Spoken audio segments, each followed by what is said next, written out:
وكان بيعمل الكبده بتاعته زي الفلاح بالظبط، اللي هو نص كيلو كبده بيحط عليه نص كيلو توم على طول. بذكركم ان احنا بناكل عشان نعيش، مش بنعيش عشان ناكل. جعان؟ ما تيجي ناكل. انجز بسرعة أنا جعان. جعان. اتنازل لملك كيلومترين نصين وحطهم في قلب الميه وكلهم.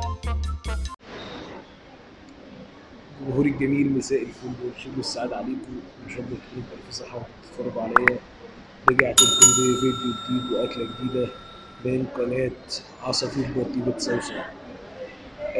يا ترى عصافير بطيكم بتصوصو دلوقتي ولا لا؟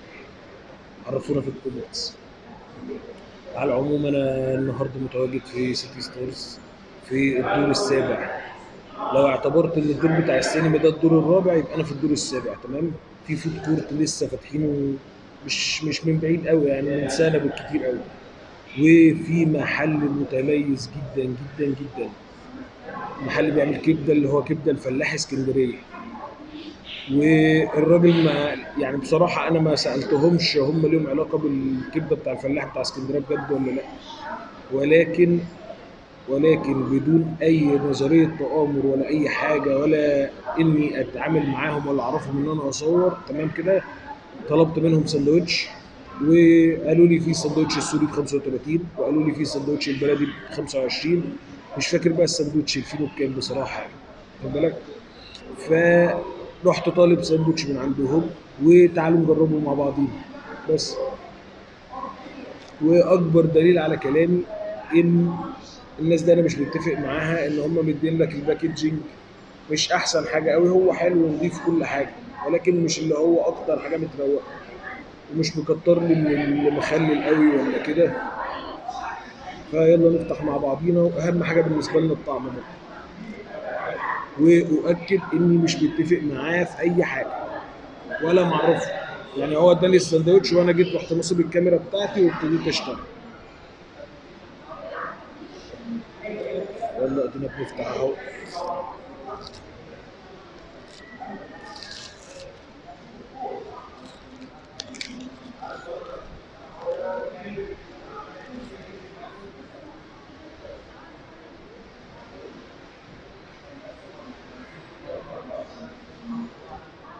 اول حاجه تعالوا نتكلم على حجم الساندوتش.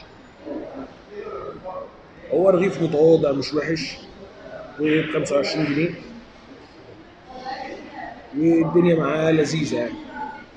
يعني تاكل الساندوتش على ما اظن الواحد تشبع يعني، او بالكتير قوي لو بتتغدى كل لك ساندوتشين يعني.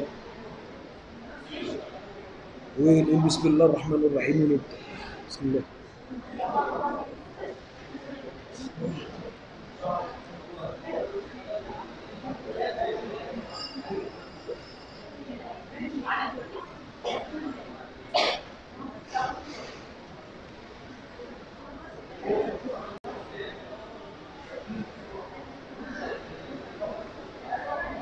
مم.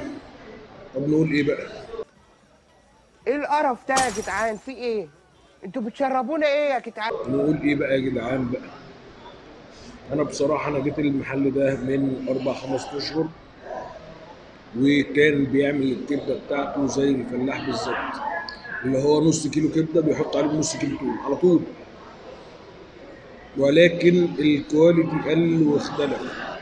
ده ما يمنعش ان طعم الكبده حلو، ان طعم الكبده صابح وباين ان هي مش متخزنه عنده بقالها كتير ولا اي حاجه.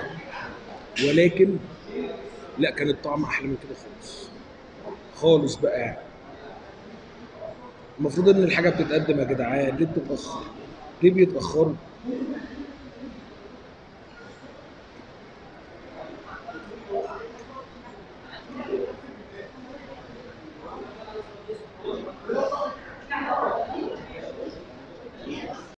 هو حلاوه السندوتش في حاجه واحده بس، ان هو معمول بنظافه وزي ما يكون عامله في بيتك بس.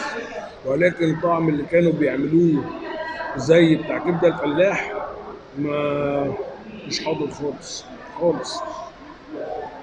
هتضطر تضرب لك مشوار 300 كيلو عشان تاكل كبده كويسه من الفلاح في اسكندريه. وان الراجل ده ما عرفش يسد ولا عرف يعمل حاجه في القاهره تنافس الفلاح بتاع اسكندريه. نقول ايه بقى؟ نجرب قطمه تالته.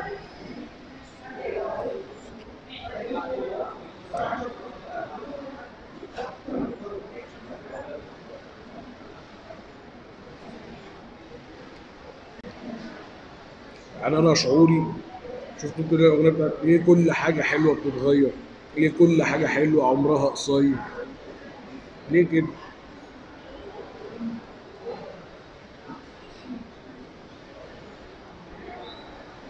على العموم برضو في نهايه الحلقه بحب اذكركم ان احنا بناكل عشان نعيش، مش بنعيش عشان ناكل. ولو تقدر تعمل اي حاجه تساعد بيها واحد غلبان من اللي قاعدين في الشارع، سواء اكل فاض منك ولا تروح تجيب اكل حتى من المحل، يبقى الله يكرمك وربنا يبارك لك وربنا يجعله في ميزان حسناتك.